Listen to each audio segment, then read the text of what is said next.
Okay, so I'm going to go ahead and introduce to you week 1, June the 4th through June the 10th. We're looking at greetings and farewells, the Spanish alphabet, numbers, calendar, and date. So I know there's a lot of information. There's going to be a lot of information each week because we are doing a mini-mester.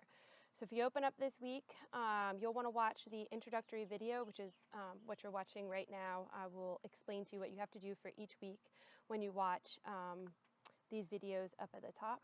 Okay, if you scroll down, it'll tell you what pages to study. You want to make sure you study pages 4 to 12 and 13 to 19 in your text. This right here tells you our module objectives, or what you should expect to know or understand after having completed the lessons. So at the end of this lesson, you should be able to greet and say goodbye to others in the target language. You should be able to recognize and recite the alphabet, as well as be able to spell common words and phrases in the target language. You should also be able to count up to 100 and talk about the calendar and dates, and relate basic information about Guinea Equatorial's history, economy, geography, and people. This week's assignments address your student learning outcomes 1, 2, and 6, and all of this week's work is due on the 7th before the end of the day. Okay, so to receive credit for assignment 1, you're going to need to read your syllabus, which you can find on the left-hand side. There's a PDF version. You can click on that and download it, or you can just open up the Moodle book version. But you're going to want to read through the syllabus, make sure you understand everything, and then you'll open up this forum.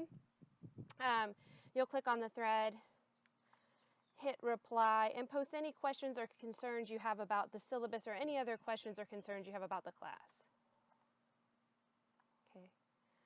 Then after you've taken care of that, you'll move on to assignment 2, in which you're going to need to watch all instructor videos, and then there's another form in which you're going to post any questions or concerns you have about those videos. So if you open up this, since this is an online class, I am not meeting with you, so you're going to be required to watch a lot of videos that explain the material. So this video goes over the alphabet.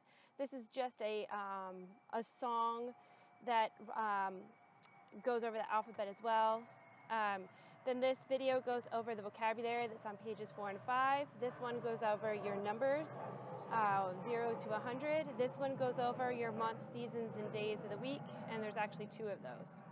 Okay, so I know it's quite a few videos, but remember, we're combining roughly 2 weeks. You're going to do what you would do during the regular year in 2 weeks, you're doing in 1. Okay, so after you've watched those, then you'll open up the class participation form, and you'll click on the thread and hit reply and post any questions or concerns you have about the material. If you have none, then post you have no questions, but whenever there is a forum, you have to post. It is a grade, so if you post nothing, you're getting zeros, and because it's a pretty easy assignment, I do not ever let anyone make those up. There have to be extreme, extenuating circumstances for me to let you make those up.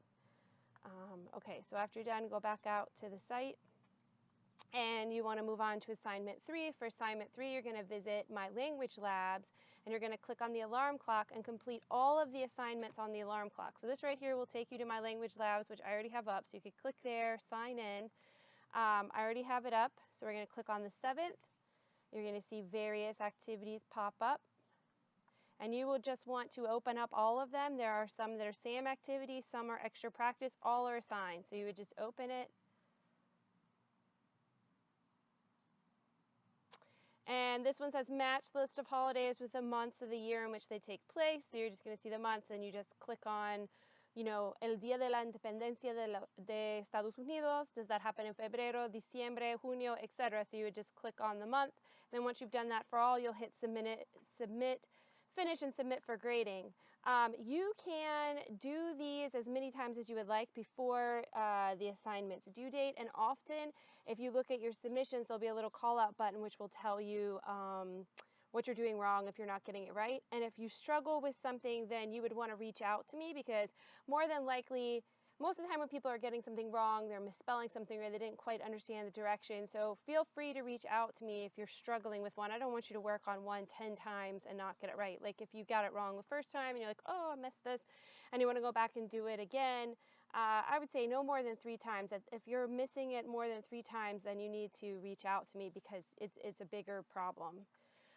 Then lastly, you've got a cultural assignment. You're going to open up this assignment and watch videos on Guinea Equatorial. So you will want to click on each of these videos and watch them, and then when you're ready, you're going to open up the quiz. So if I click on these, and I think the videos are in the quiz as well, but when the video comes up, I just want to show you the video is in Spanish, but if you click down here on the closed captions, you can turn the English closed captioning on.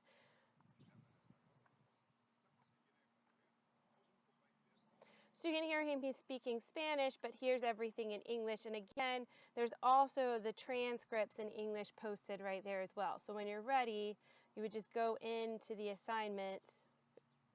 And again, the transcripts are only on the front, but the videos are right here. I think all of the ones for this are true, false, so the computer will grade you correctly.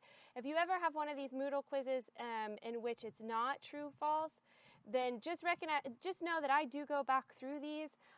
But if like I asked for something and the answer was 5 and you wrote out 5, but on my answer I wrote the number 5, the computer it's not a person, it doesn't understand that. So it counts you wrong and you have to wait until I go back in and give you credit. So usually I try to grade this stuff the day after you send them in. You're sending it in on Thursday. We'll start trying to look at it on Friday, but just at least give me a little bit of time to go back through before you start telling me like, I know I got this right, because I'll always get a bunch of emails where people are saying, you know, I got this right and the computer marked it all wrong. I'm already aware of that, so just give me a chance to go back through and grade them before you start sending all those emails. Okay, and so that's everything that you have to do for week 1.